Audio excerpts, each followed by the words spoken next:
సాయి కృష్ణ ఉదంతంలో జనసేనకి ఒక పెద్ద రిస్క్ అయిపోయిందేంటంటే, నాయకులకి ఎలా స్పందించాలో అర్థం గాంది.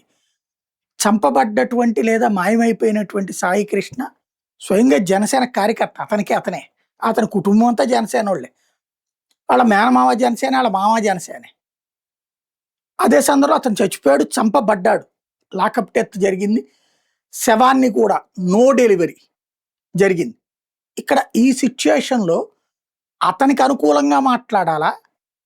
అంటే ప్రభుత్వానికి వ్యతిరేకంగా మాట్లాడండి. పోలీసులకు వ్యతిరేకంగా మాట్లాడండి. అతనికి వ్యతిరేకంగా మాట్లాడడం అంటే సొంత పార్టీ వాడిని తిట్టిపోసినట్టు. సొంత పార్టీలోని రౌడీలు ఉన్నట్టు చెప్పినట్టు. కాబట్టి ఏమనాలో అర్థం కాక సైలెంట్‌గా ఉన్నారు. సరే జగన్ ఎళ్ళాక ఒక ఇష్యూ, తర్వాత చంద్రబాబు వాళ్ళని పిలిపించి మాట్లాడి ఇదంతా జరిగింది. పవన్ కళ్యాణ్ రంగంలోకొచ్చేసి ఇక గట్టిగా ఈ మొత్తం వ్యవహారాన్నంతా జగన్ మీదకి తోసేసాడు. జగన్ కుల రాజకీయం చేస్తాడు, కులాల కోసం చేస్తాడు, రౌడీలు నేను ఎంకరేజ్ చేయను అన్నటువంటి. అంతకుముందే సామినేని ఉదయ్ భాను బ్యాచ్ వెళ్ళి పరామర్శించేశారు ఆల్రెడీ. పవన్ కళ్యాణ్ గారి ఆదేశాల మేరకని సామినేని ఉదయ్ భాను చెప్పని కూడా చెప్పేశాడు. అది అసలు డైవర్ట్ చేసేస్తూ అట్టెట్టాగెళ్తారు, ఇదే అదే అతనికి ఒక అసాంఘిక శక్తి నేనెందుకు అనుకుంటాను, కులమైతే మాత్రం అది ఇదని మాట్లాడారు ఈయన. అలాగే మిగతా ఎమ్మెల్యేలు వీళ్ళందరినీ కూడా ఎందుకు మాట్లాడట్లేదు అన్నారు. దాంతో అర్జెంటుగా తొందరపాటులోనో లేకపోతే ప్రజల్ని కన్విన్స్ చేయడానికి కోసమో బొలిశెట్టి శ్రీనివాస్ గారు ఒక పాయింట్ చెప్పారు. చంద్రబాబు గారు కాపులకు 5% రిజర్వేషన్ ఇచ్చేశారట, దాన్ని జగన్ వచ్చి పీకేశాడట.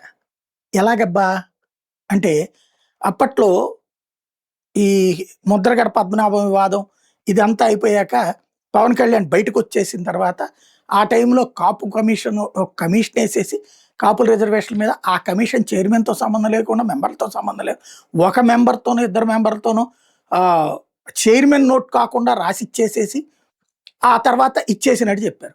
కోర్టు నో అంది. 50% రిజర్వేషన్ దాటి, మళ్ళీ అది 50% రిజర్వేషన్ దాటి ఇవ్వడానికి వీల్లేదని సుప్రీంకోర్టు 100 సార్లు తీర్పులు ఇచ్చినా సరే, అది నిజంగా చిత్తశుద్ధి ఉంటే ఇదివరకు రాజశేఖర రెడ్డికి మళ్ళీ బీసీ గ్రూప్లో పెట్టాలి. బీసీఈ కింద ముస్లింలు ఎట్ట పెట్టాడు అట్లా కాపులు బీసీకే అనినో బీసీఎఫ్ అనినో పెట్టచ్చు. అట్లా పెట్టాలి చిత్తశుద్ధి. అట్లా మళ్ళీ బీసీలు అడ్డం తిరుగుతారు. కాబట్టి అప్పటికే బీసీ కృష్ణయ్య వార్నింగ్ ఇచ్చున్నాడు. అందుకని దాన్ని డైవర్ట్ చేయడానికి అందులో 50కి పైన పెట్టడం, అది ఆగిపోవడం అయిపోయింది.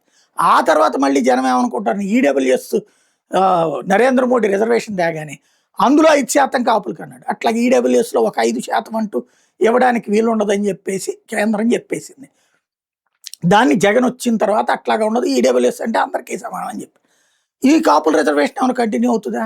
అవదని కోర్టే చెప్పింది కదా. అది ఇచ్చినట్టట బాబు, అది ఆపినట్టట జగన్. మరి కాపుల్ని ఎవరు మోసం చేస్తున్నారు అనేది ఇక్కడ ప్రశ్న.